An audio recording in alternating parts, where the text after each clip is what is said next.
Transfusion practices. In transfusion medicine, understanding the purpose and handling of different blood components is essential for effective patient care. Whole blood. Whole blood is primarily used in emergency situations involving severe shock, where a patient has lost at least 1/4 of their total blood volume. In such cases, whole blood provides both red blood cells, which are essential for carrying oxygen, and plasma, which helps restore blood volume. Despite its benefits, whole blood is rarely used today. This is largely due to the widespread availability and efficiency of blood components, which allow for more targeted treatment. One notable exception is autologous transfusion, where patients receive their own previously donated blood. Red blood cells, packed cells. Packed red blood cells are prepared by removing most of the plasma from whole blood. This results in a product that delivers the same oxygen-carrying capacity as whole blood but with less volume, making it ideal for patients who need red cells without the extra fluid. To ensure adequate plasma removal, the hematocrit level, which measures the proportion of red cells in the blood, should be less than 80%. If an additive solution is used during processing, the hematocrit typically ranges between 55 and 65%. When transfused, 1 unit of packed red blood cells can increase a patient's hemoglobin level by 1 gram per deciliter or raise their hematocrit by 3%. Storage and safety considerations. During storage at temperatures between 1 and 6 degrees Celsius, certain changes occur in the plasma. Levels of ammonium and potassium tend to increase. Levels of sodium and pH tend to decrease. For safety reasons, a unit of blood cannot be returned or reissued if its temperature rises above 10 degrees Celsius, or if the seal on the unit is disturbed. Washed red cells. Washed red cells are created by removing plasma through multiple saline washes using an automated instrument. This process is especially important for patients who are deficient in immunoglobulin A, IgA, and have developed antibodies against it. Since IgA is naturally present in plasma, removing it helps prevent severe allergic reactions and anaphylactic shock. Washed red cells are also used to eliminate anti-human platelet antigen 1A, anti-HPA-1A, from maternal blood when preparing transfusions for newborns. Additionally, this method removes complement proteins that may trigger immune responses. Once the seal of the original blood unit is broken, the washed red cells must be used within 24 hours, as they expire quickly. Apheresis. Red blood cells. Apheresis red blood cells are collected using a specialized technique that allows for the selective removal of red cells. These units must meet strict hemoglobin standards. Each individual unit should contain at least 60 grams per liter of hemoglobin. In a batch of tested units, 95% must contain at least 50 grams per liter. These cells are also leukocyte-reduced, meaning they contain fewer than 5 million white blood cells per unit.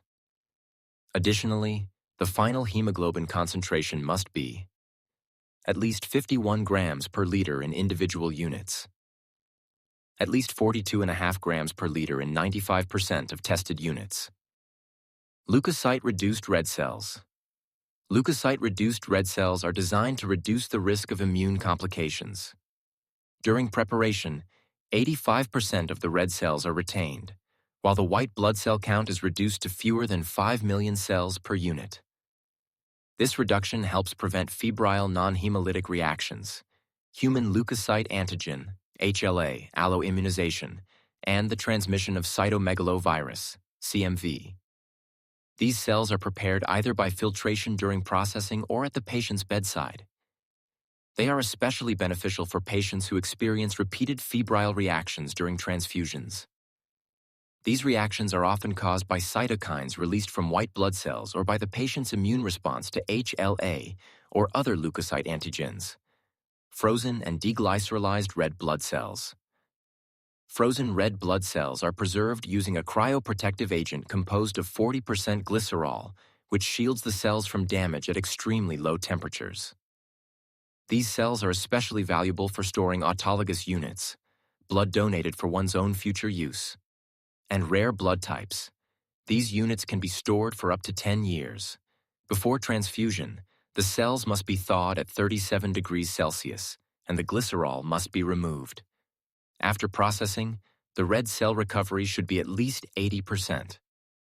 Once deglycerolized in an open system, the cells are stored at temperatures ranging from -65 degrees Celsius. But if thawed at 1 to 6 degrees Celsius, they must be used within 24 hours. Fresh frozen plasma, FFP. Fresh frozen plasma is prepared by separating plasma from blood cells through centrifugation and freezing the plasma within 8 hours of collection. This rapid processing helps preserve clotting factors. FFP has different expiration timelines based on storage temperature. It expires 1 year from the date of collection if stored at -18 degrees Celsius. It can be stored for up to 7 years if kept at -65 degrees Celsius. Once thawed, typically between 30 and 37 degrees Celsius, FFP must be used within 24 hours if stored at 1 to 6 degrees Celsius. While the plasma must be ABO compatible with the recipient's red cells, it does not need to be ABO identical. FFP is used to treat multiple coagulation deficiencies, Factor XI deficiency, and other congenital disorders for which no concentrated treatment is available. To reduce the risk of transfusion-related acute lung injury, TRALI, FFP is collected only from male donors or females who have never been pregnant. Plasma frozen within 24 hours of phlebotomy, PF24. PF24 is plasma that is frozen to -18 degrees Celsius, or colder within 24 hours of collection. It can be derived from whole blood or collected via apheresis. In the case of apheresis plasma, it may be stored at 1 to 6 degrees Celsius for up to 24 hours before being frozen at the required temperature. Cryoprecipitate. Cryoprecipitate, also known as cryoprecipitated antihemophilic factor, is a specialized blood component derived from plasma and used to treat bleeding disorders. Its preparation, storage, and administration follow strict guidelines to ensure its effectiveness and safety. Preparation process. Cryoprecipitate is produced by thawing fresh frozen plasma, which has been frozen within 8 hours of whole blood collection. The thawing occurs at temperatures between 1 and 6 degrees Celsius, causing a cold, insoluble portion of plasma to form. This is the cryoprecipitate. Once separated from the thawed plasma, the cryoprecipitate must be refrozen within 1 hour to preserve its clotting properties. Content requirements. Each unit of cryoprecipitate must contain at least 150 milligrams of fibrinogen, a key protein involved in blood clot formation. A minimum of 80 international units of factor VIII, which is essential for treating hemophilia. In addition to these, cryoprecipitate also includes von Willebrand factor, which helps platelets stick to damaged blood vessels. Ristocetin cofactor activity, which supports von Willebrand factor function. Factor XIII, which stabilizes clots. Fibronectin, a protein involved in wound healing and cell adhesion. Storage and usage guidelines. Cryoprecipitate must be stored at -18 degrees Celsius or colder, and it remains viable for 1 year from the date of blood collection. Once thawed, it should be kept at room temperature. For transfusion, cryoprecipitate must be used within 6 hours of thawing. If pooled in an open system, it must be transfused within 4 hours. If pooled in a closed system, it remains usable for 6 hours. Clinical applications. Cryoprecipitate is most commonly used to replace fibrinogen in patients experiencing disseminated intravascular coagulation, DIC, or massive bleeding. It is also used in cases of dysfibrinogenemia, a condition where fibrinogen is present but not functioning properly, especially when active bleeding is occurring. Factor concentrates and recombinant products. In the treatment of bleeding disorders, various factor concentrates and recombinant products are used to replace missing or deficient clotting factors.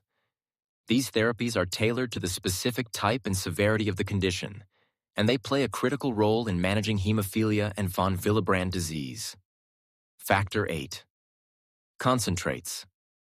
The most commonly used treatment for moderate to severe hemophilia A is recombinant factor VIII concentrate. In some cases, a virally inactivated version of factor VIII may be used. For patients with von Willebrand disease, it is important to use a factor VIII product that is specifically labeled as containing von Willebrand factor, ensuring it addresses both deficiencies. Factor IX and prothrombin complex concentrates. For individuals with hemophilia B, treatment options include recombinant factor IX concentrate or a virally inactivated version. Another option is prothrombin complex concentrate, which is also virally inactivated and contains a combination of vitamin K-dependent clotting factors, specifically factor II, factor VII, factor IX, and factor X. While effective, prothrombin complex concentrates may increase the risk of thrombosis, so their use must be carefully monitored. Activated factor VII.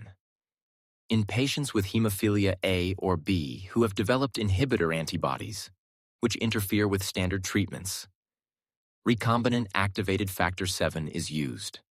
This product bypasses the need for factor VIII in the clotting cascade and is also suitable for individuals with a factor VII deficiency. DDAVP. For patients with mild hemophilia A or type 1 von Willebrand disease, DDAVP desmopressin is often prescribed.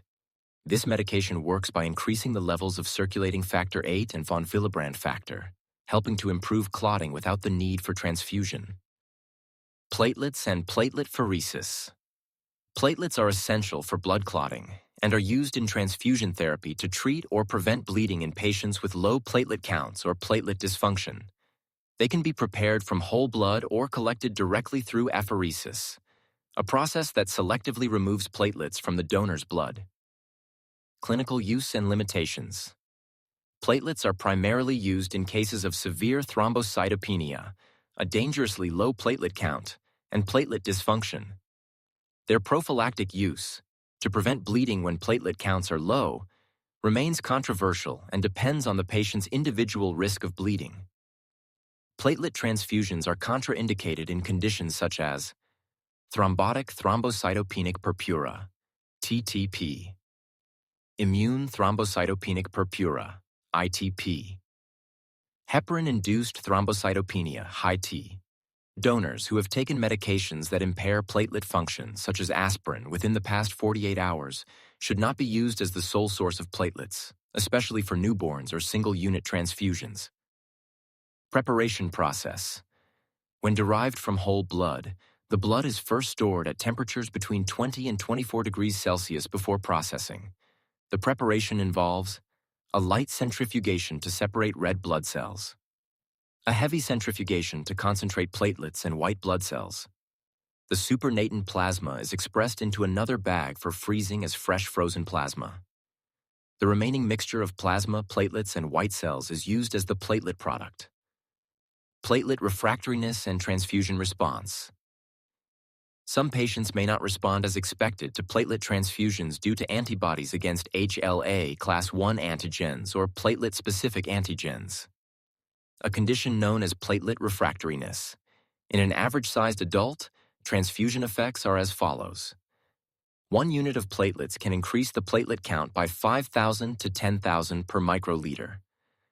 1 apheresis unit can raise the count by 20,000 to 60,000 per microliter. If platelets are pooled in an open system, they must be transfused within 4 hours. Storage and quality standards. Platelets must maintain a pH of at least 6.2 at the end of their storage period. This is achieved by storing them in 45 to 60 milliliters of plasma, which helps preserve their viability. Quality standards require that 75% of tested units contain at least 5.5 times 10 to the 10th power platelets per unit. 90% of platelet apheresis units contain at least 3 times 10 to the 11th power platelets. For leuko-reduced platelets, whole blood-derived units must contain fewer than 8.3 times 10 to the 5th power leukocytes. Pooled leuko-reduced platelets or platelet apheresis products must contain fewer than 5 times 10 to the 6th power leukocytes. Additional guidelines. Platelets must be stored with continuous gentle agitation at room temperature, specifically between 20 and 24 degrees Celsius. The expiration period for platelets is 5 days from the date of collection. There must be a validated method in place to detect and limit bacterial contamination. Platelet products may contain residual red blood cells. Therefore, Rhd-negative females of childbearing age who receive Rhd-positive platelets should be considered for Rh immune globulin, RHIG, administration to prevent sensitization. Granulocyte apheresis. Granulocytes, a type of white blood cell, can be collected through apheresis, a process that selectively removes specific blood components. The use of granulocyte colony stimulating factor, commonly abbreviated as GCSF, helps increase the yield of granulocytes during collection. These cells are primarily used for patients with neutropenia, a dangerously low level of neutrophils, who are suffering from documented gram-negative sepsis and have not responded to antibiotic treatment. However, granulocyte transfusions carry risks. If not properly irradiated, they can transmit cytomegalovirus, CMV, induce HLA immunization, and cause graft versus host disease, GVHD. Granulocytes should be stored without agitation at room temperature, specifically between 20 and 24 degrees Celsius, for up to 24 hours, though they should ideally be transfused as soon as possible.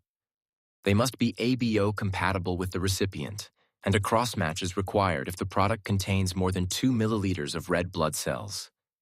Irradiated blood and components. Irradiation of blood products is a critical step in preventing graft versus host disease, a potentially fatal condition caused by donor T cells attacking the recipient's tissues. Irradiation works by inactivating T cells in the donor blood. Irradiated blood is required for individuals at risk of GVHD, including a fetus receiving an intrauterine transfusion, a recipient whose donor is a blood relative, a recipient whose donor is HLA matched, individuals with congenital immunodeficiency. The irradiation process must deliver a minimum dose of 25 gray or 2,500 centigray to the center of the blood container and no less than 15 gray to any point within the container. Red blood cells that have been irradiated expire either on their original expiration date or 28 days after irradiation, whichever comes first. Miscellaneous guidelines for blood transport and storage. Proper handling of blood components during transport and storage is essential. Red blood cells must be kept at temperatures between 1 and 10 degrees Celsius. Platelets and granulocytes should be stored at room temperature between 20 and 24 degrees Celsius. Frozen components must remain frozen during transport. When the seal of a blood product is broken, such as during pooling or packing, products stored at 1 to 6 degrees Celsius expire after 24 hours. Products stored at room temperature, between 20 and 24 degrees Celsius, expire after 4 hours. If red blood cells are visible in a pooled product, the recipient's plasma antibodies must be compatible with those red cells to avoid adverse reactions. Expiration times for pooled components are as follows. Platelets expire 4 hours after pooling in an open system.